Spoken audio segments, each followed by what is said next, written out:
BBA, BCA, BCom Computers. 100% placement guarantee. I create Degree College, Kukatpalli, Hyderabad. నమస్తే రమగారు. నమస్తే జయ. రమగారు, ఉదయం లేవగానే చేయాల్సిన పనులంటే ఏముంటాయండి? బోల్డు చాలానా? ఇంట్లో పనులు కాకుండా అంటే ఆ రోజంతా సక్రమంగా జరగాలి, ఎటువంటి ఇబ్బందులు లేకుండా ఉండాలి అన్నప్పుడు మంచం మీద నుంచే మనం ఏదైనా దైవనామ స్మరణ కానీ అలాంటివి ఏమైనా ఉంటాయా? మామూలుగా పొద్దున్నే చెప్తారు జయ, అరిచేతుల్లో శ్రీరామ రాసుకోండి, అరిచేతులు చూసుకోండి, పొద్దున్నే అద్దాలు అవి చూడబోకండి, మన చేతులు చూసుకుని లేస్తే మంచిది అని మామూలుగా చెప్తారు. కరాగ్రే వసతే లక్ష్మి, కరమధ్యే సరస్వతి, కరమూలేతు గోవింద, ప్రభాతే కరదర్శనం అని. లేవగానే చేతులు చూసుకోవాలి. ఎలాగంటే మనం రాత్రంతా పడుకుంటాం, లేవగానే చేతులు ఇలా రబ్ చేసి ఒకసారి మొహం అద్దుకుని, అంటే మనమే వెచ్చ చేసుకోవటం, తర్వాత చేతులు చూసి లేస్తే మంచిది అని చెప్తారు. మరి ఎందుకు ఇది చెప్పబడింది అంటే, తొలి కాలం నుంచి ఇదే పద్ధతి. ప్రభాతే కరదర్శనం అనేది అందరూ చెప్పేదే. ఈ శ్రీరామ రాసుకోవటం, ఓంకారం చుట్టుకోవటం చేతులు, శ్రీరామ రాసుకొని కుడి చేత్తో ఎడం చేతిలో రాసుకోవటం, ఓ మాట చూసి దాని కళ్ళకు అద్దుకుని దిగే అలవాటు కొంతమందికి ఉంటుంది. ఓకే. నిద్ర లేవగానే భగవన్నామస్మరణ, భగవంతుడు ఇచ్చిన ఈ జీవితాన్ని, మన చేతులే కదా మన జీవితం, అవును అవును, దాన్ని ఒకసారి చూసుకుని మొదలు పెట్టుకోవటం. అయితే ఈ రోజంతా పాజిటివ్గా ఉండాలి, రోజంతా మనకి పనులు అవ్వాలి అంటే ఎలా అవుతాయి జయ? చెప్పు. జీవితం పడుగు పేక అన్నారు కదా.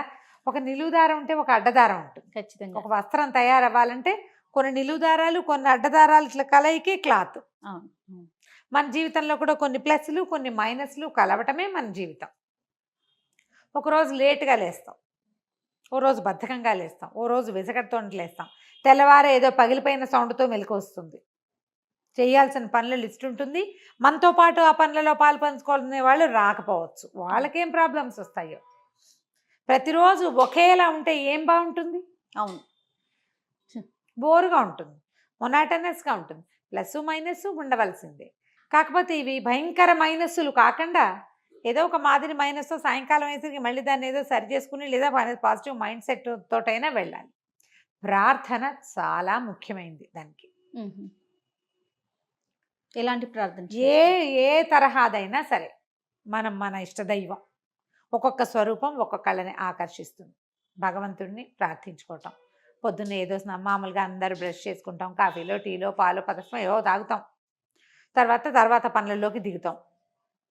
పిల్ల జల్లని చూడాలి, ఆడవాళ్ళు అయితే పిల్లల్ని చూడాలి, భర్తలను చూడాలి, పని మనిషి వస్తుంది, వాకిట్లో కూరలు వస్తాయి, లేదా మనం బాక్సులు పెట్టాలి, లంచ్ బాక్సులు పెట్టాలి, ఈ వ్యవహారం అంతా నడుస్తూ ఉంటుంది. ఇదంతా ఎలా ఉంటుందంటే ఒక డ్రామాలాగా వెళ్తుంది అంతే. కొత్త కొత్త పాత్రలు ప్రవేశిస్తుంటాయి. రెగ్యులర్గా వచ్చే పాత్రలు కొన్ని, కొత్త పాత్రలు ఎప్పుడైనా మధ్యలో వస్తూ ఉంటాయి. ఈ మొత్తం డ్రామాలో ఏంటంటే మనం ఒక పాజిటివ్ మైండ్ సెట్ తోటి కనుక వెళ్తే పనులు బాగా అవుతాయి. దీనికి మనం తొందరగా పొద్దున్నే స్నానం చేసేసామనుకో, ఏదో కృష్ణారామ అనుకోవచ్చు కదా. అవును, కొన్ని ప్రార్థనలకి స్నానం అవసరం లేదని భావిస్తారు, వాళ్ళ ఇష్టం. కానీ హిందూస్కి భగవత్ ప్రార్థన అంటే స్నానం ముఖ్యం. అవును, స్నానం చేయకుండా అసలు మనం పూజ గదిలోకి కూడా వెళ్ళాం. సరే, పొద్దున్నే స్నానం చేస్తే ఓ దీపారాధన చేసుకుని, ఒక అగరవత్తి వెలిగించుకుని, ఒక అలవాటు లేదు, దీపారాధన లేవు, అగరవత్తులు లేవు, ఏదో కృష్ణారామ కనితే గోవింద మత్సూదన అనుకుంటాం. ఎవరికి ఏది అలవాటు ఉంటే అది.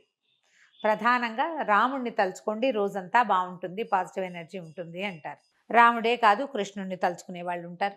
భగవద్గీతలో ఒక శ్లోకం తీసుకోవచ్చు. నరసింహస్వామిని తలుచుకునే వాళ్ళు ఉంటారు, లక్ష్మీదేవిని తలుచుకునే వాళ్ళు, పార్వతీదేవిని, లలితాదేవిని, శివానందలహరి, సౌందర్యలహరి, లలితా సహస్రనామ, విష్ణు సహస్రనామ, రామాయణం, భగవద్గీత, భాగవతమో ఏదో ఒకటి తీసుకోవచ్చు కదా. మీ మనసు ఎక్కడ సొలేషన్ పొందుతోందో, మీరు ఏ స్వరూపాన్ని తలుచుకుంటే మీకు ఒక పాజిటివ్ ఎనర్జీ నిండిపోయినట్లు అనిపిస్తుందో, ఏ శ్లోకం చదివితే, ఏ పద్యం పాడుకుంటే, ఏ పాట పాడుకుంటే మీకు మనసమాధానంగా ఉంటుందో అదొక్కటి సెలెక్ట్ చేసుకోండి. ఇవన్నీ చదువుకునే వాళ్ళు, రోజంతా పూజా విధానంలో ఉండేవాళ్ళు, పొద్దున గంటన్నర పూజ చేసుకునే వాళ్ళు, సాంఘంగా నిత్యగౌరీ పూజా విధానం చేసుకునే వాళ్ళు ఉంటారు. వాళ్ళు అవన్నీ చేసుకునే వాళ్ళు చేసుకుంటారు. చేసుకోలేని వాళ్ళు ఏదైనా ఒక్క శ్లోకం తీసుకోండి. ఈ శ్లోకాలకి పెద్దది తీసుకున్నాం అనుకోండి, చదవలేకపోతారు. చిన్న శ్లోకం తీసుకోండి, నెంబర్ ఆఫ్ టైమ్స్ చదవండి. ప్రఖ్యాతమైన శ్లోకాలు తీసుకుంటే తప్పులు పడకుండా ఉంటాయి. అంటే ఇప్పుడు మీరు అవన్నీ చేసేవాళ్ళు సరే మీరు ఇలా చెప్తున్నారు కదా, కొంతమంది నెగిటివ్ గా రెస్పాండ్ అవుతున్నారు రమ్మగారు నేను అని అంటాను చేయగలిగితే గంటల తరబడి పూజ చేసుకుంటాం, లేకపోయినా ఏదో ఒక శ్లోకం తీసుకుని చేసుకోవచ్చు. ఇక్కడ ఒక చిన్న విషయం ఉంది రమ్మగారు, ఆ. మీ మాటలు కానీ మీరు చెప్పే విధానం ఎలా ఉంటుందంటే ఈ జనరేషన్కి తగినట్టుగా ప్రస్తుతం ఉన్న కాలానికి అనుగుణంగా మీరు చెప్తారు. ఇదే చేయాలి, ఇది చేస్తేనే మనకు బ్రహ్మాండం బద్దలైపోతుంది లాగా కాకుండా మీకు ఏది దొరికితే చేస్తే సంతోషం, చేయకపోతే మీరు ఏది చేయగలరో ఎంతవరకు చేయగలరో నియమంతో నిబద్ధతతో చేయమని చెప్తారు కదా. నేను లాస్ట్ టైం మనం ఒక వీడియో చేసాం రమ్మగారు బ్రహ్మముహూర్తం గురించి, దాంట్లో కూడా మీరు మాట్లాడారు మనం చేయగలిగితే చాలా సంతోషం, చేయలేకపోతే దానికి ఒక పరిష్కారం కింద మాట్లాడారు కదా. అట్లా ఎట్లా చెప్తారు? బ్రహ్మముహూర్తం అనేది చాలా విలువైంది కదా. నేను కొన్ని కామెంట్స్ కూడా చూశానండి, మీతో డిస్కస్ చేద్దామనుకున్న సందర్భంలో అడుగుతూ ఉన్నాను అనమాట. ఇప్పుడు చేయలేరు చేయగలరు రెండు కోణాలు ఉంటాయి కదండి. అంటే ఇప్పుడు ప్రతిసారి జయ మీరు నెగిటివ్ పార్టే విని మీకు కోపం వచ్చింది అనుకో, మీరు పాజిటివ్ పార్ట్ వినరు. మీరు మహాద్భుతమైన కార్తీక పురాణం చెప్తా నెలంతా ఉపవాసం ఉండండి, లేదా 4 వారాలు ఉపవాసం ఉండండి, ఓ పౌర్ణమి 2 ఏకాదశులు ఉండండి, లేదా ఒక్క ఏకాదశి ఉండండి, లేదా ఒక్క పౌర్ణమి ఉండండి, లేదా ఒక్క సోమవారం అయినా ఉపవాసం ఉండండి అంటారు. ఏమి 30 రోజుల నుంచి ఒక సోమవారంలోకి తెచ్చాడు కార్తీక పురాణకర్త, అదే కదా వ్యాస భగవానుడు రాసిన కార్తీక పురాణం కదా. ఆయన చెప్పాడు, ఎవరెవరెవరో చెప్పుకున్నారు ఒకళ్ళతో ఒకళ్ళు. సూత మహాముని చెప్పాడు, పరమేశ్వరుడు పార్వతీదేవితో చెప్పాడు. వీళ్ళందరూ ఎందుకు ఇది చెప్పారు? మానేయమని చెప్పామా? ఎక్కడ కూడా మనం అసలు అలాంటి పైగా ఇప్పుడు నువ్వు రోజు లలితా శాస్త్రం చదువు, నీకు పాజిటివ్ ఎనర్జీ వస్తుంది అని చెప్తాను నేను. నువ్వు చదవగలవా జయ? గుండెల మీద చేసుకుని చెప్పు. అస్సలు సాధ్యం కాదు రమ్మ. పోనీ నీ ఫ్రెండ్స్ లో ఎంతమంది చదవగలరు? వేలల్లో లెక్క పెట్టొచ్చేమో కదా ఈ రోజుకున్న పరిస్థితులకి దానికి తగినట్టుగా. అందుకని ఒక్కటి తీసుకోండి, మానేయండి అని చెప్పామా? లేదు కదా. మీరు సరిగ్గా వినకపోతే నాదా తప్పు జయ? నా తప్ప? దాన్ని నెగిటివ్ కోణంలో ఎందుకు తీసుకుంటారు? చేయకపోయినా బ్రహ్మముహూర్తంలో ఎందుకు లేవకూడదు అని చెప్తున్నారు అన్నట్లుగా తీసుకెళ్తున్నారు. అది ఇప్పుడు వాళ్ళకి అట్లా అర్థమైంది. ఏంటంటే ఇప్పుడు పైగా ఇందులో ఇంకోటి ఉంది జయ. నాకు కూడా ఒక మెసేజ్ ఇలాంటిది వచ్చింది, ఆవిడ నాకు చెప్పారు. మా ఫ్రెండ్స్ అంతా రమగారు ఏం పూజకలు చేయక్కర్లేదు అంటున్నారు, మీరు ఇంత పూజ చేయొద్దన్నట్ట అన్నవాళ్ళు ఎవరో. మరి నాకు విచిత్రంగా ఉంటుంది. పూజ చెయ్యొద్దని చెప్పానా నేను ఎప్పుడైనా? ఎక్కడ మీరు చేసుకోండి, చేసుకోగలిగే బంగారు తల్లులకి మీకు పాదాలకు దండం పెట్టాలమ్మా, చక్కగా చేసుకోండి.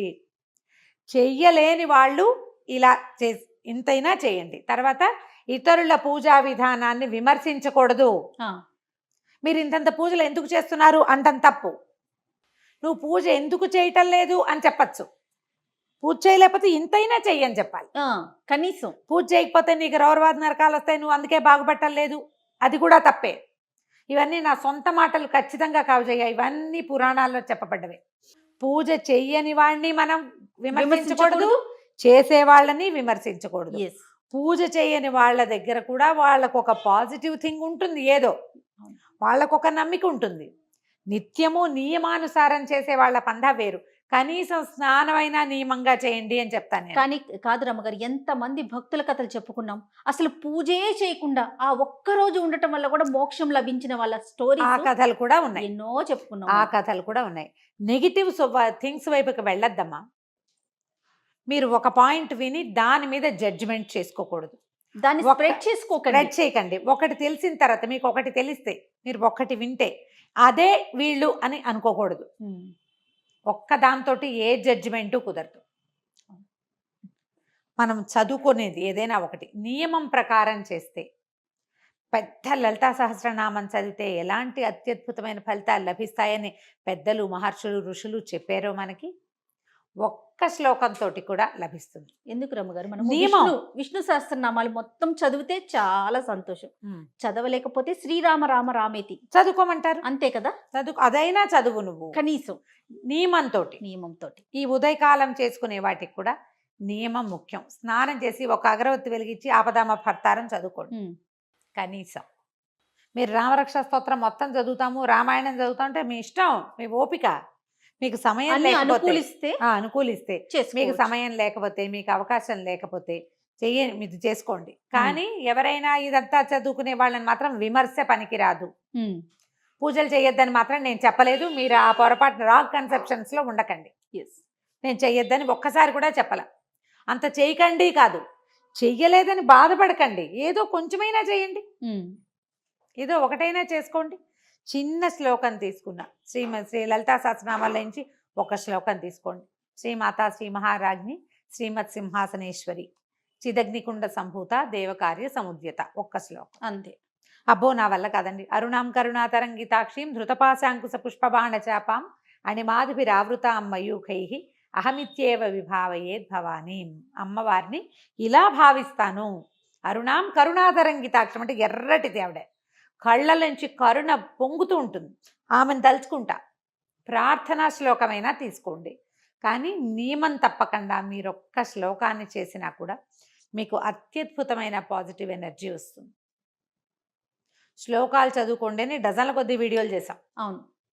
ఒక్క శ్లోకం, సంస్కృత శ్లోకం ఏంటంటే వాటిలో ఆ శబ్దాల్లో ఉన్న పాజిటివ్ ఎనర్జీ అది మీతో పాటు ఉంటుంది. అక్షర దోషం మాత్రం ఉండకూడదు కదా ఉండద్దు. తప్పులు లేకుండా చేసుకుంటే ఏంటంటే ఎనర్జీ ఫుల్ఫిల్డ్గా దొరుకుతుంది మనకి. మీ భావం కరెక్టే, అమ్మవారిని పూజించాలన్న భావం వరకు ఓకే. వాచాదోషం కూడా లేకపోతే ఆ వైబ్రేషన్స్ వల్ల వచ్చే పాజిటివ్ ఎనర్జీ మనతో పాటు మనకు ఉంటుంది. వస్తుంది. నేర్చుకోండి, మనకు అవకాశం ఉంది. ఇంటర్నెట్ నిండా ఉన్నాయి చక్కగా. పెద్ద పెద్దవి తీయద్దు, చిన్నవైనా తీసుకోండి. 5 శ్లోకాలు తీసుకోండి, అది మాత్రమైనా చదువుకోవచ్చు కదా. ఆపదామపహర్తారం ద బెస్ట్ జయ, చిన్న శ్లోకం. మీరేం చేస్తారు అమ్మగారు రోజు? రోజువారీ నాకు చాలా ఉన్నాయి కదా జయ, ఏవో రకరకాలు ఉన్నాయి. వాటిలో అవి చదువుకుంటాను. నాకు కనీసం ఒక 25-28 మినిట్స్ నేను చదువుకునేవే సరిపోతాయి. 30 నిమిషాలు కావాలి నాకు ఖచ్చితంగా. తర్వాత ఇప్పుడు సుందరకాండ పారాయణ ఒకటి పెట్టుకుని రోజు ఒక ఇది అధ్యాయం ఏదో ఒకటి అని పెట్టుకున్నాను అనమాట. సుందరకాండ చదువుతున్నాను ఇప్పుడు. అది అవ్వాలిగా, ఒక్కొక్కటి అవ్వాలి, ఏదో ఒకటి ఎలా కుదిరితే అట్లా. ఒకరోజు సమయం చాలదనుకో, అందులో 60 శ్లోకాలు నేను 30 చదువుకుని అక్కడ కాగితం అడ్డం పెట్టుకుంటా, రేపు చదువుతాను. సుందరకాండ పూర్తి చేసుకోవాలి అని కొంచెం అర్థం నాకు తెలుస్తుంది కాబట్టి నేను చదువుకోగలను. గ్రూప్ లో చేస్తున్నారండి? లేదు, నేను సొంతంగా చేసుకుంటాను. మామూలుగా నాకు కాస్త రామాయణం చదివే అలవాటు ఎప్పుడు ఉంది, కొద్దిగా చదువుకుంటాను. ఇది ఇప్పుడు సమయాభావం, నేను ఇక్కడ పరిగెత్తుకు రావాలి కదా, అప్పుడు కొంచెం తక్కువ. ఓకే. ఓ 10 శ్లోకాలైనా పుస్తకం తీసి చదవకుండా మాత్రం ఉండను. ఓకే, అలా పెట్టుకుంటా. నా మామూలు రోజువారీ శ్లోకాలు ఉన్నాయి, వెంకటేశ్వర ప్రపత్తి, కరావలంబము, అవన్నీ అలవాటు. వాటి దారిన వెళ్ళిపోతాయి. నేను చెప్తాను పదే ఇదే మాట. స్నానం చేసి బొట్టు పెట్టుకుంటాను, కుంకుమ పెట్టుకున్నాక నేను దీపం పెట్టే లోపలే నా సగానికి పైగా స్తోత్రాలు అయిపోతాయి. చదివేసుకుంటారు. నేను అవి ఇవి సవరించుకుని, దీపానికి దివ్యలు చూసుకుని, పువ్వులు సరిచేసి సవరించుకుని, పళ్ళు ఏమైనా కడిగి పెట్టుకుని దేవుడి దగ్గర కూర్చునే లోపల, లేదా ఆయన అక్కడ ఉండి నేను యువతలు పని చేసుకుంటుంటే స్తోత్రాలన్నీ అయిపోతాయి. ఇక్కడే చదువుకుంటూ పనిచేస్తా. ఇక ఈ మధ్యలో వ్యవహారాలు, ఫోన్ కాల్స్ అవి వస్తాయి, ఏదైనా అత్యవసరమైనవి, అవేదో చూస్తా. కానీ వెళ్ళి అక్కడ కూర్చున్నాక రామాయణం చదువుకుంటాను. తొందరగా వెళ్ళాలంటే ఈ మార్గం అవలంబిస్తా. దీంట్లో నా నియమం ఏంటంటే స్నానం చేసిన తర్వాత కుంకుమ బొట్టు పెట్టుకోవటం. బొట్టు పెట్టుకున్నారా స్తోత్రం ఆటోమేటిక్గా అసంకల్పిత ప్రతీకార చర్యలాగా వెళ్ళిపోతూ ఉంటుంది. అలా అలవాటు అయిపోయింది. ఇలా చేసుకోవచ్చు. మీరు దేవుడి దగ్గర కూర్చునే ఇంతసేపు దేవుడి ముందే కూర్చోవాలా అన్నదేం పెట్టుకోబోకండి. కుదిరిందా కూర్చోండి, కుదరకపోయినా ఇతర పనులు చేసుకుంటూ, ఇంకా స్నానం చేశాక నేను చీపుళ్ళు ముట్టుకోను, వాకిల్లో డస్ట్బిన్లు ముట్టుకోను, తర్వాత ఏమో ఏమంటారు విప్పేసిన బట్టలు ముట్టుకొని వాషింగ్ మిషన్లో వేయడాలి, అవి చెయ్యను. నా నియమం అది. కొన్ని నియమాలు పెట్టుకున్నారు, ఇవన్నీ ముందే చేసేస్తా. ఆ పనులన్నీ ముందే అయిపోతాయి. ఆ తర్వాత ఇంకా శుభ్రాలు అవి పెట్టను. ఆ గిభ్రాలు మొత్తం అయిపోవాల్సింది. దీపం పెట్టుకున్నాక అవసరమైతే ఏదైనా పని కావాలంటే చేసుకుంటా. ఆ టైంలో ఈ పూజ చేసుకునే లోపల, దీపం పెట్టుకునే లోపల నేను చీపురు కానీ, విప్పిన బట్టలు కానీ, కాళ్ళు దుడుచుకునే పట్టాలు కానీ, వాటి మీద కాలు కూడా పడదు, ఏం ముట్టుకోకుండా చేస్తాను. నేను పెట్టుకోగలిగిన నియమం అది. నియమం ఏర్పరచుకోండి.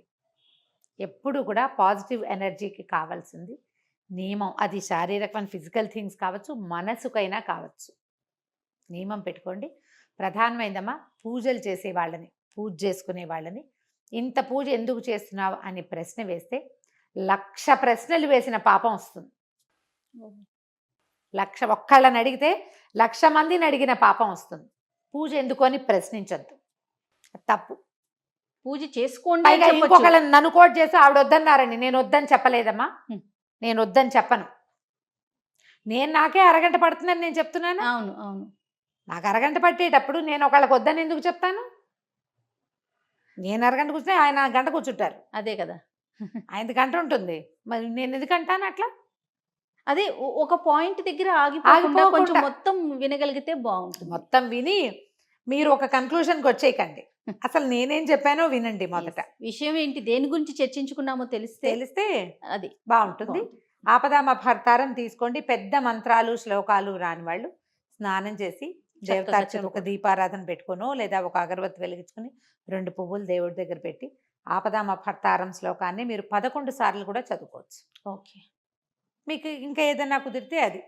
మనకేంటంటే సాధారణంగా చెప్తారు జయ, కాస్త డబ్బులు ఇబ్బందులు ఉన్నాయి, ఉద్యోగంలో సెటిల్ అవ్వలేదు, అలాంటప్పుడు కనకధారాస్తవం చదువుకోమంటారు పెద్దవాళ్ళు. కనకధారాస్తవం చదువుకోవచ్చు. మీకు అన్నిటికీ భయంగా ఉంది, టెన్షన్ ఫీల్ అవుతున్నారు, అప్పుడు దుర్గా సప్తశ్లోకి చదువుకోమంటారు. పిల్లలకి తరచుగా కళ్ళు వస్తాయి, బెదురుతారు, స్కూళ్ళలో భయపడుతూ ఉంటారు, ఎగ్జామినేషన్స్ అంటే భయం, ఆంజనేయ స్వామికి సంబంధించిన శ్లోకాలు, హనుమాన్ చాలీసా లాంటివి నేర్చుకోవచ్చు, చెప్పచ్చు. ఇలా పెట్టుకోండి ఏదో ఒక నియమం. లేదా శుక్రవారం లక్ష్మీదేవికి, మంగళవారం దుర్గాదేవికి, ఇలా లెక్కలు. ఇలా సోమవారం శివుడు, మంగళవారం దుర్గాదేవి, బుధవారం వినాయకుడు, ఓకే, గురువారం దత్తాత్రేయ స్వామికి సంబంధించినవి ఏదైనా, శుక్రవారం లక్ష్మీదేవికి సంబంధించింది, శనివారం వెంకటేశ్వర స్వామి, ఆదివారం సూర్యుడు. ఇలా పెట్టుకునైనా చదువుకోవచ్చు. వీటన్నిటికీ మళ్ళీ పెద్ద పెద్ద స్తోత్రాలే అక్కర్లేదు. శ్లోకాలు ఒక్క శ్లోకం తీసుకున్నా ఆ రోజంతా అది మనన చేసుకోండి. ఖాళీగా ఉన్నప్పుడు మీకు పాజిటివ్ ఎనర్జీ మీతో పాటే ఉంటుంది. తప్పకుండా అండి. నమస్తే. నమస్తే.